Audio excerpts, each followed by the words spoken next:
இன்னைக்கு இந்த வீடியோவில் வந்து எஸ்எஸ்சியில் நடந்த சிஆர்பிஎஃப் எக்ஸாமில் நான் எப்படி பாஸ் பண்ணேன், ஃபிசிக்கல் எப்படி கிளியர் பண்ணேன், ரிட்டன் எப்படி பாஸ் பண்ணேன், ஃபிசிக்கல் எப்படி கிளியர் பண்ணேன், அது வந்து கமெண்ட்டாக ஒருத்தர் கேட்டிருந்தாங்க நீங்கள் எப்படி பாஸ் பண்ணீங்கன்னு. ஸோ அதை பற்றி தான் வந்து இந்த எக்ஸாம் இந்த வீடியோவில் வந்து நான் உங்கள்கிட்ட சொல்ல போகிறேன். ஓகே, ஃபர்ஸ்ட் வந்து ரிட்டன் எக்ஸாம் எப்படி பாஸ் பண்ணேங்கிறத நான் சொல்கிறேன். அதுக்கு முன்னாடி வந்து சிஆர்பிஎஃப்ல நான் எப்படி வந்தேன் அப்படின்னு சொல்கிறேன். என் ஃப்ரெண்டு ஒருத்தன் அருள்னு ஒருத்தன் இருந்தான். நான் அவனோட இன்டர்வியூலாம் எடுத்து போட்டிருப்பேன். ரீசெண்டாக சிஆர்பிஎஃப் 5 ஒரு நாள் தான் எடுத்து போட்டேன் ரீசெண்டாக. ஸோ அவன் வந்து கிரவுண்டில் வந்து எப்பயும் ரன்னிங் போயிட்டு இருப்பான். நானே எப்பயாச்சும் ஃப்ரீயாக இருந்தால் அவன் கூட ரன்னிங் போயிட்டு இருப்பேன். அப்படி போகும்போது தான் ஒன் டைம் வந்து என்கிட்ட சொன்னான், இது மாதிரி சிஆர்பிஎஃப் எக்ஸாமில் வந்து பாஸ் பண்ணியிருக்கேன்டா அப்படின்னு சொன்னேன். இல்லை அப்ளை பண்ணும்போது என்கிட்ட சொல்லிக்கலாம்டா. இல்லை நான் சும்மா அப்ளை பண்ணேன், சும்மா எழுதுனேன், எனக்கு ரிட்டன் பாஸ் ஆயிடுச்சு அப்படின்னு சொன்னான். சரி அப்படின்னு சொல்லிட்டு அப்புறம் டெய்லி அவன் 5 கிலோமீட்டர் ஓடிட்டே இருந்தேன் கிரவுண்டில். சரி நானும் அவன் கூட சேர்ந்து ஏதாச்சும் ஓடுவேன், இல்லை அவனுக்கு ஏதாவது டைம் அடிச்சு கொடுப்பேன், இந்த மாதிரி இது பண்ணிக்கிருந்தேன். அதுக்கப்புறம் பார்த்தீங்கன்னா அவன் வந்து ரன்னிங்லேயும் பாஸ் ஆகிட்டான். ஆவடியில் போயிட்டு 5 கிலோமீட்டர் அதுலேயும் ஓடிட்டான். அதுக்கப்புறம் தான் எனக்கே தோணுச்சு, சரி பரவாயில்ல, அருள் வந்து பிசிக்கு தான் ட்ரை பண்ணா, டக்குன்னு இந்த எக்ஸாம் கிளியர் பண்ணிட்டு போயிட்டானே, அடுத்து ஏதாவது எக்ஸாம் தான் சொல்கிறான் அப்படின்னு அவன்கிட்ட சொன்னேன். அவன் சொன்னேன், டே எஸ்எஸ்சியில் இப்போ ட்ரேட்ஸ்மேனுக்கு வந்து இது சிஆர்பிஎஃப்ல ட்ரேட்ஸ்மேனுக்கு வந்துருக்கடா, அப்ளை பண்ணுறான் அப்படின்னு சொன்னான். சரி நானும் வந்து அப்ளை பண்ணிட்டேன்.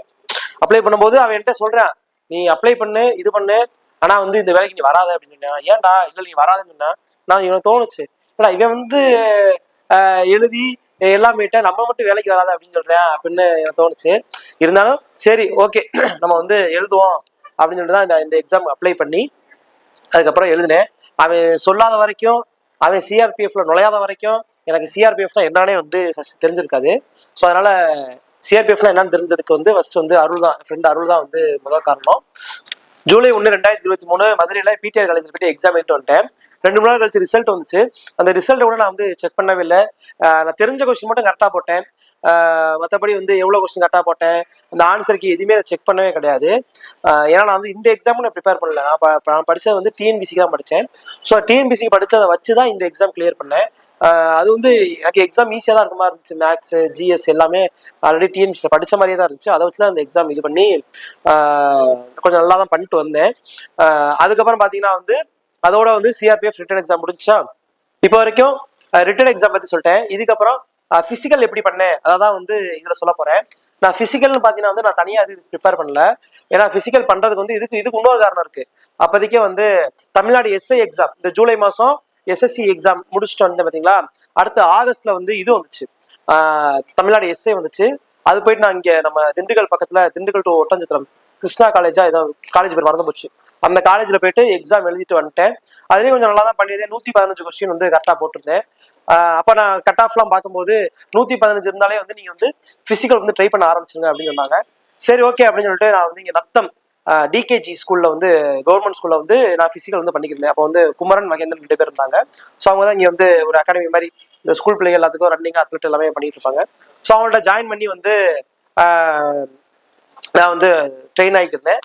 அப்பயே வந்து அருள் வந்து அந்த டைம் வந்து பார்த்தீங்கன்னா ஒரு 20 நாள் வந்து கூட வந்தான். கூட வந்து காலைல வருவான், நான் இங்கே தனியாக ப்ராக்டிஸ் பண்ணிட்டு இருப்பேன். சும்மா அவன் தனியாக அவன் நடந்துக்கிட்டு ஓடிக்கிட்டு இது பண்ணிட்டு வெயிட் பண்ணுவோம். அப்புறம் முடிச்சு போகும்போது 2 பேரும் போவோம். அப்போதான் அவன் தான் வந்து பீடி தத்தா மாதிரி எனக்கு நல்லா மோட்டிவேட் பண்ணிக்கிட்டே இருப்பான். இப்படி பண்ண அப்படி பண்ணி ஏதாவது கிரவுண்டை பொறுத்த வரைக்கும் நல்லா மோட்டிவேட் பண்ணிட்டே இருப்பான். அதுக்கப்புறம் அவனும் வந்து வேலைக்கு போயிட்டான். அவன் வந்து சென்னை போயிட்டான், வந்து ட்ரைனிங் சிஆர்பிஎஃப் போயிட்டான். ஸோ அதுக்கப்புறம் வந்து ஒரு மாதம் கழிச்சு ரிசல்ட் வந்துச்சு. எனக்கு எஸ்ஐ எக்ஸாம் வந்து கிளியர் ஆகலை. கடைசியாக பார்த்தா நான் வந்து 119 கொஸ்டின் கட் ஆஃப் போட்டிருந்தேன். கட் ஆஃப் வச்சது 121. அதை நம்ம கன்வெர்ட் பண்ணி பார்க்கும்போது 60.5 மார்க் கட் ஆஃப். எனக்கு வந்தது 59.5. அதாவது ஒரு மார்க்ல வந்து எனக்கு எஸ்ஏ எக்ஸாம் வந்து கிளியர் ஆகலை. ஸோ அதனால நான் கிரவுண்டுக்கும் போக வேண்டாம். அதுக்கப்புறம் என்னாச்சு, அதுக்கப்புறம் நான் தனியாக தான் டிஎன்பிசி தான் படிச்சுருந்தேன்.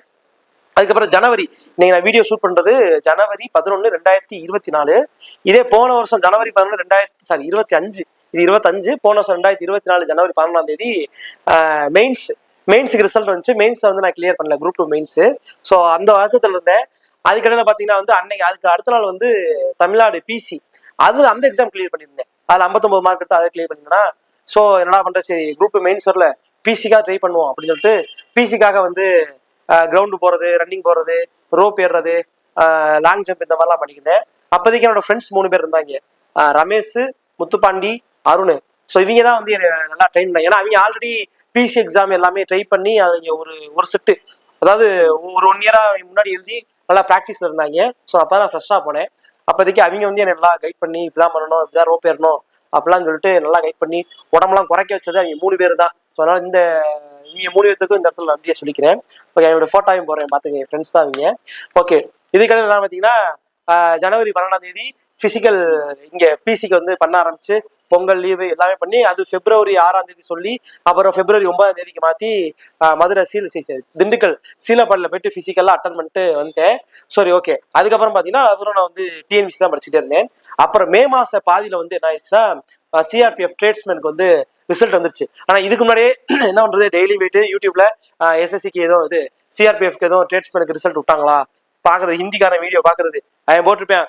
இல்ல அந்த டேட் மட்டும் தெரியும், டுடே ரிசல்ட்னு போட்டிருப்பேன், இல்ல டுமாரோ ரிசல்ட்டும் போட்டு நம்மளை ஏமாத்துவான், டைட்டில் தம்னு எல்லாம் வச்சு ஏமாத்துவான். நானும் அவனுக்கு புரியாத பாஷை ஹிந்தி அதெல்லாம் போயிட்டு உட்காந்து ஏதாவது சொல்றானா, இந்த டேட்டு சொல்றானா, எதுவும் போர்டில் எதுவும் காமிக்கிறானா, அதெல்லாம் பார்த்து பார்த்து பார்த்து பார்த்து வெறுத்து போயிட்டேன். நான் டெய்லி ஒரு வீடியோ போடுவேன் ஹிந்திக்காரன், இன்னைக்குதான் ரிசல்ட் வருது, இன்னைக்கு வந்துடும், நாளைக்கு வந்துடும், இந்த வாரத்துல வந்துடும் அப்படின்னு சொல்லிட்டு நம்ம ஏமாத்திட்டே இருப்பேன். நானும் அதை எப்பயாவது டைம் பண்ணிக்கலாம் போய் பார்த்து பார்த்து ஏமாத்திட்டே இருந்தேன். அதுக்கப்புறம் இது படிச்சுட்டு இருக்கும்போது இடத்துல மே மாசம் ரிசல்ட் வந்துச்சு, அதில் நேம் வந்துருச்சு. சரி, ஓகே, ஏதோ நம்ம பண்ணியிருந்தோம், அதுக்கு ஏதோ வந்திருக்கு அப்படின்னு சொல்லிட்டு இது பண்ணிட்டு அப்புறம் ஜூலை 22ஆம் தேதி ட்ரேட்ஸ்மேனுக்கு இது கூப்பிட்டுருந்தாங்க, வாஷர்மேனுக்கு வந்து கூப்பிட்டுருந்தாங்க. ஃபர்ஸ்ட் ஏதோ ஹால் டிக்கெட் ஏதோ விட்டு அப்புறம் ஏதோ குளறுபடியாகி அதுக்கப்புறம் வந்து செகண்ட் ஏதோ ஹால் டிக்கெட் தான் வந்த மாதிரி ஞாபகம் இருக்கு. அதுக்கு நான் சென்னை போனேன். சென்னை போயிட்டு 186வது நம்பரா இருந்தேன், செஸ்ட் நம்பர் 186. ட்ரேட்ஸ்மேன் படி பார்த்தீங்கன்னா ட்ரேட்ஸ்மேன் 160 ஆரம்பிச்சு, 160 61 ஆரம்பிச்சு. அப்போ நான் கணக்கு பண்ணி பார்க்கும்போது நான் 26ஆவதா இருந்தேன்.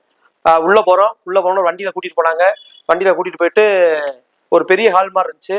அங்கே ஃபார்ம்லாம் கொடுத்து ஃபோட்டோலாம் கொண்டு வந்து ஆதார் கார்டு மற்ற தேவையான ப்ரூஃப்லாம் கொண்டு வந்து ஹால் டிக்கெட்டு அதெல்லாம் அட்டாச் பண்ணி நாங்கள் எழுதினோம். எழுதிட்டு அதுக்கப்புறம் தான் வந்து என்ன பண்ணாங்க, ஃபிங்கர் பிரிண்ட் பயோமெட்ரிக்லாம் அது வச்சு நம்ம வந்து அலோவ் பண்ணாங்க. அதுக்கப்புறம் அங்கேருந்து போய் பார்த்தீங்கன்னா நமக்கு நம்பர் கொடுத்து செஸ்ட் நம்பர்லாம் கொடுத்து இவனுக்குள்ள செஸ்ட் நம்பர் கொடுத்து அதை வந்து கட்டிக்க சொல்லுவாங்க, இடுப்பில் கட்டிக்க சொல்லி. அதுக்கப்புறம் என்ன பண்ணுவாங்க, ஹைட்டு செஸ்ட் வந்து மெஷர் பண்ணுவாங்க. ஓகே, அது வந்து மெஷர் பண்ணி முடிச்ச பின்னாடி அதுக்கப்புறம் ஃபிசிக்கல் போனோம். ஃபிசிக்கல் தான் ரன்னிங் போயிட்டு அதையும் வந்து முடிச்சாச்சு. ரன்னிங்லாம் வந்து ஈஸி தான், 7 நிமிஷம் 1500 மீட்ரு அது எல்லாருமே முடிச்சுட்டாங்க. சரிங்களா, அது முடிச்ச பின்னாடி என்னாச்சுன்னா நேராக அங்கேருந்து கூட்டிட்டு போய் இன்னொரு பெரிய ஒரு மீட்டிங் ஹால் மாதிரி இருந்துச்சு. அங்கே டாக்குமெண்ட் வெரிஃபிகேஷன் நடந்துச்சு, ப்ளஸ் வந்து ஒரு டெஸ்ட் வேறு நடந்துச்சு, ஒரு ட்ரேடுக்கான ஒரு டெஸ்ட் மாதிரி. நீங்கள் எப்படி இது பண்ணுவீங்க அந்த மாதிரி ஒரு டெஸ்ட் மாதிரி இருந்துச்சு. ஸோ அதெல்லாம் அங்கே எல்லாமே ஃப்ரெண்ட்ஸ் எல்லாமே முன்னாடி போனவங்களாம் இப்படி தான் எழுதணும் அப்படியே தான் சொல்லிட்டு அதை கொஞ்சம் நாங்கள் ப்ரிப்பேர் பண்ணி அதையும் கொஞ்சம் எழுதியாச்சு. அது எழுதி முடிச்ச பின்னாடி இது நடந்துச்சு, இது இப்போ குக்கர்னா வந்து ஏதாவது சமைக்க சொல்லுவாங்க, இது பார்பர்னா முடிவெட்ட சொல்லுவாங்க, அதே மாதிரி வாஷர்மேனுக்கு வந்து அயன் பண்ண சொன்னாங்க. அதையும் அயன் பண்ணி முடிச்சு அப்புறம் மறுபடியும் டாக்குமெண்ட் வெரிஃபிகேஷன் போனோம். அதுக்கப்புறம் எங்கள் நெக்ஸ்ட் டே வந்து செவ்வாய்க்கிழமை வந்து இல்லைப்பா இன்னும் உங்களுக்கு முன்னாடி வந்த பேட்சுக்கே வந்து நாங்கள் முடியலை, ஸோ அதனால் நீங்கள் வந்து நெக்ஸ்ட் டே வந்து இந்த ஒன் டே விட்டுட்டு நீங்கள் நெக்ஸ்ட் டே புதன்கிழமை வாங்க அப்படின்னு சொல்லிட்டாங்க. புதன்கிழமை போயிட்டு எங்களுக்கு டாக்குமெண்ட் வெரிஃபிகேஷன் பண்ணால் எனக்கு ஹால் டிக்கெட்டில் இன்ஷியல் மட்டும் இல்லை, முத்து இன்ப கார்த்திக் ஏன்னு வரும், அந்த ஏ மட்டும் இல்லையா, சொல்லாண்டி போய் அஃபிடேவிட் வாங்கிட்டு வாங்க அப்படின்னாங்க. அஃபிடேவிட் வாங்குறதுக்காண்டி நான் கிருஷ்ணரசு 2 பேர் போகிறோம். அப்புறம் சுலைமான் ஒரு நம்பர், அவர் சென்னைக்கார நம்பர், அதான் ஹெல்ப் பண்ணி எல்லாமே அலைஞ்சிருந்து நம்மக்காண்டி அலைஞ்சிருந்து பார்த்து அப்புறம் அங்கேருந்து வாங்கி அதுக்கப்புறம் மறுபடியும் அங்கே போய் உள்ள போய் 1 மணி நேரம் தான் டைம் கொடுத்தாங்க. அதுக்குள்ள எல்லாமே வாங்கி கொடுத்து சப்மிட் பண்ணி அடுத்த ஒரு நாள் வந்து நாங்கள் ஒரு 5 பேர் வந்து கொஞ்சம் லேட் ஆகிட்டோம். எங்கள் 5 பேர் என்ன பண்ணிட்டாங்க, எங்களுக்கு கொஞ்சம் சீக்கிரமாகவே பிளட் டெஸ்ட் யூரின் டெஸ்ட்லாம் எடுத்துட்டு அதே மாதிரி ஃபிசிக்கல் மெடிக்கல் அதுவும் போயிட்டு வந்து எங்களுக்கு சீக்கிரமாக முடிஞ்சு கடைசியில் வந்து ஃபிட்டுன்னு வெளியே வந்தாச்சு. நானும் கிருஷ்ணரசு இந்த நிறைய பேர் ஃபிட்டுன்னு வெளியே வந்துட்டோம். வெளியே வந்த பின்னாடி அதுக்கப்புறம் தான் அந்த யூடியூப் சேனல் எல்லா வீடியோஸும் போட்டுட்டு இருந்தேன். போட்டுட்டு இருந்து அப்புறம் நிறைய பேர் டவுட் கேட்பாங்க, இந்த டவுட்டும் கிளியர் பண்ணேன். அப்புறம் நிறைய பேர் வந்து இன்டர்வியூலாம் எடுத்து போட்டுட்டு இருந்தேன். ஓகேங்களா, அதுக்கப்புறம் என்னாச்சு, டக்குன்னு எனக்கு நான் நிறைய பேர்த்த இன்டர்வியூ எடுத்திருக்கேன், நான் இருந்து பக்கத்தில் கேள்வி கேட்டுட்டே இருப்பேன். அதனால வந்து அவங்க ஃப்ளோவா சொல்லுவாங்க, டக்குன்னு ஏதாவது டவுட் கேட்பேன். இப்போ நான் ஒரு ஆளாக பேசிட்டு இருக்கேன்ல, ஸோ அதனால வந்து அடுத்து என்ன பேசணும் அப்படிங்கிறத வந்து எனக்கு டக்குன்னு ஒரு ஃப்ளூயண்டா வரமாட்டேங்குது. ஓகே, அதுக்கப்புறம் என்னாச்சுன்னா அப்போ நான் என்னோட சேனலில் நான் வீடியோவாக போட்டிருந்தேன், நீங்கள் இது ட்ரேட்ஸ்மேன் ரிசல்ட் நம்பி இருக்காதீங்க, ஏன்னா வந்து வேக்கண்ட்டை வேற குறைச்சிட்டாங்க, நீங்க அடுத்த எக்ஸாம் ப்ரிப்பேர் பண்ணுங்க, இது எப்ப வேணா வரலாம். ஏன்னா எக்ஸாம் நடந்தது 2023, ரிசல்ட் வந்தது 2024, குறைஞ்ச 6 மாசம் 7 மாசம் ஆகும், 1 வருஷம் கூட ஆகலாம். நீங்க அடுத்த வேலையை பாருங்க. இதே நம்பிட்டு டெய்லி யூடியூப்ல போயிட்டு உட்காந்து பார்த்துட்டே இருக்காதீங்க, வர்றது வரட்டும், இல்லைன்னா போட்டோம், அடுத்த எக்ஸாம் ப்ரிப்பேர் பண்ணுங்க சொன்னேன். அதே மாதிரியே கரெக்டா ஜூலைல பண்ணிட்டு வந்தோம். ரிசல்ட் வந்தது டிசம்பர் மாசம் வந்துச்சு, கரெக்டா ஒரு 6 மாசத்துக்கு ஆயிப்போச்சு. அதுக்கப்புறம் ரிசல்ட்லையும் பார்த்தீங்கன்னாலும் பேர் வந்துருச்சு. சரி, ஒரு சந்தோஷமா இருந்துச்சு. சரி, ஓகே, ஏதோ பண்ணியிருந்தோம், சரி நம்மளுக்கு ஏதோ கிடைச்சிருக்குது அப்படின்னு சந்தோஷமா இருந்துச்சு. அப்புறமேட்டு சர்டிஃபிகேட்டு, அதாவது போலீஸ் வெரிஃபிகேஷன் எல்லாமே அலைஞ்சு வாங்கி வச்சாச்சு. சரி, ஓகே. இதுதான் வந்து நான் வந்து ரிட்டன் எக்ஸாம் எப்படி எழுதினேன், ஃபிசிக்கல் எப்படி பண்ணேன், இதுக்கான காரணங்கள். ஓகே, அதுக்கப்புறம் ட்ரைனிங் போகிறோன்னா வந்து ட்ரைனிங் எப்படி இருக்குது அதையும் வந்து நான் வீடியோவாக போடுறேன். சரிங்களா? ரொம்ப ரொம்ப தேங்க்யூ. கமெண்ட் பண்ண நண்பர்களுக்கும் ரொம்ப நன்றி. சிஆர்பிஎஃப் அருளுக்கு, அப்புறம் என்னோட நண்பர்கள் 3 பேர், முத்துப்பாண்டி, ரமேஷ், அதுக்கப்புறம் வந்து அருண், இவங்களுக்கும் ரொம்ப நன்றி. இவங்களாம் ஃபிசிக்கல் நம்மளை ட்ரெயின் பண்ணாங்க. ஸோ வந்து இந்த வீடியோ பார்க்குற அனைவருக்கும் நன்றி. So thank you. அடுத்து இன்னொரு வீடியோவில் யாராச்சும் கமெண்ட் பண்ணுங்க, நான் அதுக்கேற்ற மாதிரி இந்த வீடியோ போடுறேன். சரிங்களா? ஓகே, சரி, தேங்க்யூ. அனைவருக்கும் நன்றி. ஒரு ஹோப்ஃபுல்லாக இருங்க. அடுத்த ஒரு எக்ஸாமில் கண்டிப்பாக கிளியர் பண்ணிடுவோம். சரி, ஓகே, தேங்க்யூ.